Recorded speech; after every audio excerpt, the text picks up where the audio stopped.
Hello दोस्तों, आप ही का यूट्यूब चैनल चाणक्य स्टडी में मैं एक और वीडियो के साथ आया हूं। आज का जो टॉपिक है वो क्या है? विराम और गति। क्या है? विराम। क्या है? विराम और गति। इस दोनों के बारे में आप लोगों को मैं बताऊंगा, विराम क्या है और गति क्या। तो दोस्तों, इस चैनल पर आप पहली मर्तबा या फिर इस चैनल पे अभी तक सब्सक्राइब नहीं किए तो सब्सक्राइब कर ले और साथ साथ बेल घंटा भी बजा ले, जो कि आने वाला वीडियो आपको सबसे पहले मिल जाए। तो चलिए दोस्तों, मैं विषय आप लोग का स्टार्ट करता हूँ। क्या है? विराम और गति। ये विराम होता क्या और गति होता क्या? विराम मतलब ठहरा हुआ। विराम मतलब क्या? ठहरा हुआ। यानी कोई इंसान अगर स्टेट है यानी ठहरा हुआ, कहीं पे रुका हुआ, तो वो क्या होगा? विराम। गति क्या? गति। तो गति क्या हो गया? यानी वो समय के साथ बदलेगा, यानी किसी के अपेक्षा, यानी किसी वस्तु की अपेक्षा समय के साथ चेंजिंग होगा, उसे हम क्या बोलेंगे? गति बोलेंगे। कहने का मतलब, मेरे पास ये दो है मार्कर है। क्या? दो मार्कर है। देखो ये दोनों मार्कर है। अभी देखो समय के साथ क्या है? दोनों अपनी जगह पे है। दोनों अपनी जगह पे, न यहाँ से हिल रहा है न डुल रहा है। लेकिन अगर ये समय के साथ ये हटने लगा, यानी हमारे फोर्स के द्वारा, हाथ के द्वारा ये क्या हटने लगा, तो अब इसकी अपेक्षा ये ब्लैक वाले की अपेक्षा ये ब्लू क्या? गति में हो गया। क्या हो गया? गति में। लेकिन इससे पहले जो ठहरा हुआ था वो किस में था? विराम में था। यही है विराम और गति। विराम कहने का मतलब हो गया विराम, विराम, विराम यानी विश्राम, यानी ठहरा हुआ। यानी उसको परिभाषा में हम कैसे लिखेंगे? तो कैसे परिभाषा में लिखेंगे? जब कोई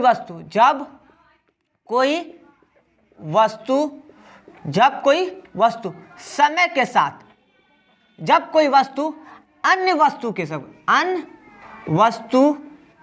की अपेक्षा समय के साथ नहीं बदलता है, उस वस्तु को विराम, किसमें? विराम में कहते हैं। दोस्तों, आप लोग को दिक्कत नहीं हुआ, प्रॉब्लम नहीं हुआ? प्रॉब्लम होगा तो फिर आप मुझे इस कमेंट बॉक्स में कमेंट करके फिर आप मुझसे पूछ सकते हो। तो कहने का मतलब, विराम का जो परिभाषा, जब कोई वस्तु, माने कोई भी वस्तु विराम अगर गति में लेंगे तो दो वस्तु कम से कम कितना एक दूसरे से पर डिपेंड करेगा। तो जब कोई वस्तु अन्य वस्तु की अपेक्षा, यानी यहाँ पे दो वस्तु, एक वस्तु ये, एक ये वस्तु ये, और अन्य वस्तु की अपेक्षा समय के साथ, यानी समय जैसे बदलता है तो ये बदले नहीं, ये जहां पे है वहीं पे रुका रहे। तो कहने का मतलब ये दोनों वस्तु अभी क्या? इसकी अपेक्षा ये विराम में और इसकी अपेक्षा ये विराम में, इसी को बोलते हैं विराम। समझने में कोई दिक्कत? अगला है गति। क्या है? गति। क्या है? गति। अब देखो ये गति क्या? गति कहने का मतलब चलना, मोशन, यानी एक की अपेक्षा दूसरा क्या? मोशन में, गति में। अब मान लो हम यहाँ पे खड़े हुए, आप लोग को अभी पढ़ा तो रहे, तो हमारा बॉडी किस अवस्था में? अभी विराम अवस्था में, खड़े हुए स्टेट यानी विराम में। लेकिन ये मुंह चल रहा, ये समय के साथ क्या? बदला, यानी हमारे शरीर में जो अभी गति में है वो क्या? मुंह है। क्या? क्योंकि बॉडी की अपेक्षा ये क्या? चल रहा है। क्या? होठ मेरा हिल रहा, तो ये समय के साथ क्या? बदल रहा है, यानी समय के साथ तो ये गति हो गया। मुंह क्या हो गया? बॉडी की अपेक्षा, जो बाकी शरीर की अपेक्षा ये क्या? गति में हो गया। अगर यहाँ नहीं समझे तो मान ले आप किसी गाड़ी पे हो, यानी 4 व्हीलर पे हो या फिर किसी चीज़ पे हो, तो आप जब गाड़ी में बैठे रहते हो तो देखते हो कि गाड़ी तो चलती है, लेकिन हमें क्या लगता है कि गाड़ी नहीं चल रही, क्या चल रहा? रोड चल रहा। तो वहाँ पे देखो एक दूसरे से कंपेयर करते, क्या करते? कंपेयर। तो कंपेयर क्या करते कि हमारी गाड़ी गति में, लेकिन हमको क्या लगता है अंदर से कि हम विराम अवस्था में और गाड़ी गति में। तो यही से है, दो चीज़ में हम कंपेयर किया। क्या चीज़? दो चीज़ में कंपेयर किए, तब हमको मालूम चलता है कोई वस्तु किसी की अपेक्षा गति में। तो अब इसका परिभाषा कैसे लिखेंगे? जब कोई वस्तु, क्या? जब कोई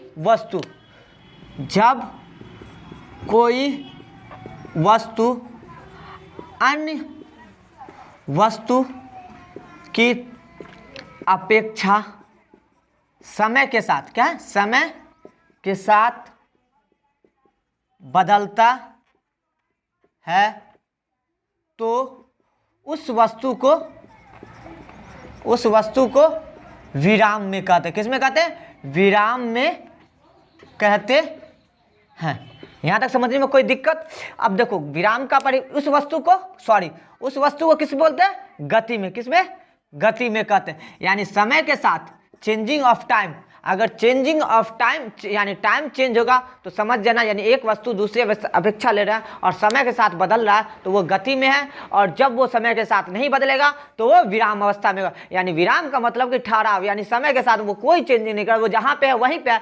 लेकिन गति करने का मतलब जो एक वस्तु दूसरे वस्तु के साथ, दूसरे वस्तु की अपेक्षा समय के साथ बदल रहा, उसे हम क्या बोलेंगे, गति में कहेंगे। अब इसके प्रकार भी है, क्या है, गति के प्रकार, जो कि मैं आप लोगों के सामने रख रहा हूं। अब गति के प्रकार, गति के कितने गति के तो बहुत प्रकार, लेकिन हम आपको प्रमुख 4 प्रकार के बारे में इस वीडियो में बताएंगे। तो चलिए मैं चारों प्रकार के बारे में आप लोगों के सामने रखता हूं।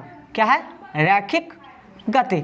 अब ये रैखिक कहने का मतलब सीधा, रैखिक गति का मतलब क्या, सीधा या वक्र रेखा पे, सीधा या वक्र रेखा पे। यानी कोई वस्तु अगर वो सरल रेखा पे गति कर रहा है, सरल रेखा या वक्र रेखा पे गति कर रही है, उसे हम क्या बोलेंगे, रैखिक गति कहते हैं। अब देखो बंदूक, तुम लोग बंदूक देखे हो या फिल्म सब में देखते हो, कुछ तो सीन को ऐसा कन्वर्ट करके दिखाया जाता है कि खुद समझ में आता है कि ये गति का नियम फॉलो कर रहा है या नहीं। कभी कभी मूवी में आप लोग देखे होंगे कि एक गोली छूटती है, वो जैसे जैसे इंसान भागता है उसके पीछे पीछे जाता है, ये फॉल्स है, वो बनाया जाता है। लेकिन जो रियलिटी बात है, रियलिटी बात है, बंदूक से छोड़ी गई गोली, बंदूक से छोड़ी गई गोली वो हमेशा सरल रेखा पे चलती है। क्या चलती है, सरल रेखा पे चलती है। यानी वो कौन सा गति चलती है, रैखिक गति। माइंड में इस रख लो कि अब देखो कभी हम किसी चीज़ पे निशाना लगाते हैं, अब कभी मेले वगैरह में जाते हो तो देखते हो गोली चलाते हैं, वह गुब्बारा फट निकले, और बताओ वो अगर टेढ़ा रहेगा तो वो जाकर गुब्बारा फूटेगा, कभी नहीं फूटेगा। तो वो क्या होता है, वो गोली, बंदूक से जो गोली निकलता है वो कौन सा गति तय करती है, रैखिक गति। यानी वह गति जो सरल रेखा या वक्र रेखा पर चलती है।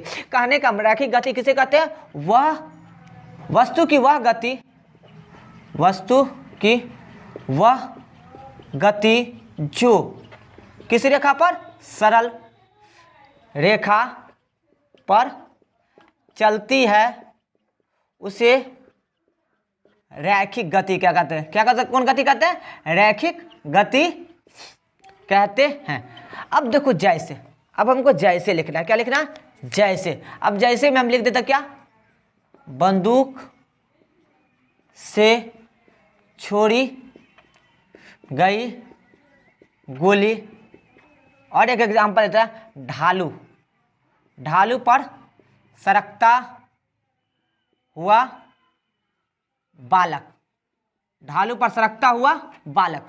अब देखो जब बंदूक से गोली निकलती है तो वो किस गति पर फॉलो करती है, रैखिक गति को। ढालू मतलब होता है स्लॉप, स्लॉप पर कोई बच्चा अगर टहलता तो वो जिससे स्लॉप बना था वैसे होता है, ये नहीं कि ऊपर नीचे होता है। स्लॉप क्या होता है, अगर स्लॉप नहीं रहेगा तो वो बच्चा मालूम चला बीच में ही अटक गया। तो स्लॉप जो होता है वो एक सिस्टम से होता है, सीढ़ी नुमा होता है, सीढ़ी नुमा नहीं तो प्लेन होता है, सीढ़ी नुमा में तो फंस जाएगा, प्लेन होता है। तो ढालू पर सरकता हुआ बालक भी कौन सा गति फॉलो करता है, रैखिक गति। यानी वह वस्तु की वह गति जो सरल रेखा पर चलती है उसे हम क्या बोलते हैं, रैखिक गति बोलते हैं। फिर नंबर 2, नंबर 2 कौन है, वृत्तीय गति।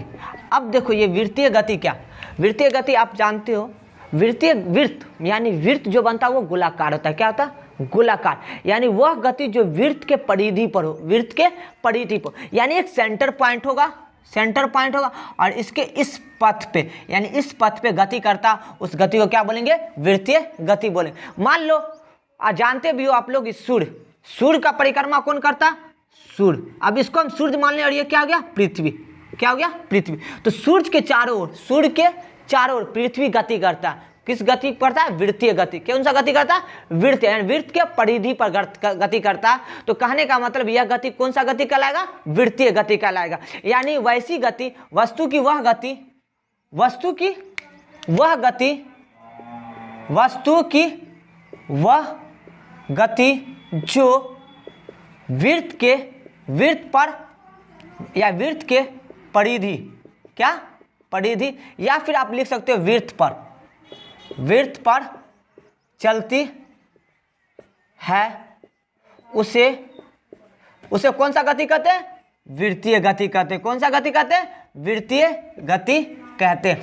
अब देखो यहाँ पे हम डाले वृत्त पर, मतलब वृत्त के परिधि पर, यानी वस्तु की वह गति जो वृत्त के परिधि पर, परिधि पर या वृत्त पर चलती है, उस गति को हम क्या बोलते हैं, वृत्तीय गति। अब जैसे में एग्जाम्पल हम डाल देते हैं, जैसे, जैसे क्या, सूर्य के चारों ओर पृथ्वी की गति, फिर एक डाल देते हैं, पृथ्वी का चंद्रमा चक्कर को लगा था, पृथ्वी के चारों ओर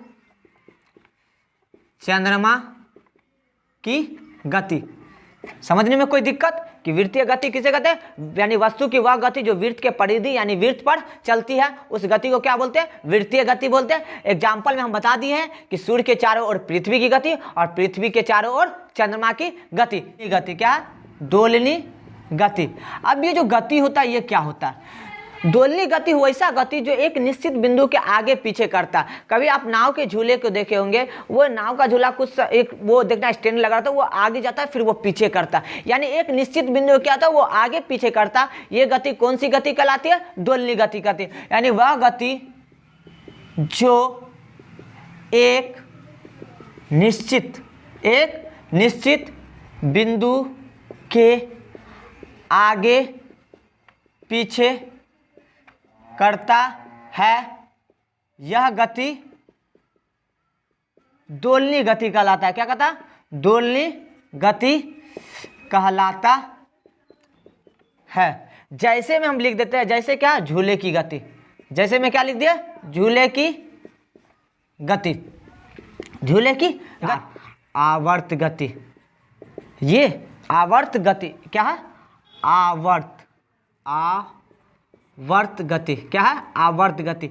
ये जो गति होता है, ये गति और दोलन गति दोनों में रिलेशन है। क्या, दोनों में कुछ ना कुछ बात का, जो गति आवर्त गति होगा वो दोलन गति हो सकता, लेकिन दोलन गति आवर्त गति नहीं हो सकता कुछ रूल में। जैसे हम मान लेते हैं कि घड़ी की जो पेंडुलम की गति होता है वो आवर्त गति भी करता और दोलन गति, वो भी एक निश्चित बिंदु के आगे पीछे करता है। और आवर्त गति कहने का मतलब वो एक निश्चित बिंदु के आगे पीछे तो करता है, लेकिन वो समय के साथ वही गति को दोहराता है, समय के साथ वही गति को दोहराता है, यानी समय वो गति जो होता है वो चेंज नहीं होता। यानी वह गति, वह गति जो समय के साथ दोहराती है, क्या होती है, दोहराती है, दोलन, ये आवर्त समय के साथ दोहराते उसे आवर्त गति कहते हैं। यानी इसमें जो समय होता है वो फिक्स होता है। क्या होगा, टाइम क्या होगा, फिक्स्ड होगा। यानी वो 2 सेकंड के बाद ही दोहराएगा, 2 सेकंड हो तो 2 सेकंड, 3 सेकंड हो तो 3 सेकंड। कभी आप सिलाई मशीन का कपड़ा देखेंगे, सिलाई मशीन जो सिलाई होता है तो उसमें जो सुई चलती है, अगर वो सुई समय के साथ यानी वो बराबर समय में ना चले तो क्या होगा, सिलाई क्या होगा, जहाँ तहाँ होगा, अच्छा लगेगा कपड़ा, कभी नहीं ले। तो उसकी जो गति होती है वो समय पर फिक्स होता है कि वो समय के साथ उतने सिएगा जितना वो कर रहा है। अगर वो समय यानी मान लो पहला सूरज गिरा, सिलाई हुआ वो 1 से, अब 2 सेकंड, फिर अगला 4 सेकंड के बाद गिरे तो क्या होगा, सिलाई दूर दूर हो जाएगा तो अच्छा नहीं लगेगा। तो जो होता है ना वो कौन सा गति होता है, समय के साथ दोहराते हैं, उसे हम क्या बोलते हैं, आवर्त गति। जैसे में आप लिखते हैं, जैसे में भी लिख सकते हैं आप, सिलाई मशीन के सुई की गति। यही 4 मुख्य जो आप लोगों को गति के बारे में बताए हैं, रैखिक गति, आवर्त गति, दोलन गति और वृत्तीय गति। ये 4 गति के प्रकार बहुत है, लेकिन मैं 4 चीज़ को आपको इस वीडियो में बता रहा हूँ। दोस्तों आपको वीडियो अच्छा लगे तो लाइक, कमेंट साथ साथ शेयर भी करें। देखने के लिए थैंक यू फॉर वॉचिंग।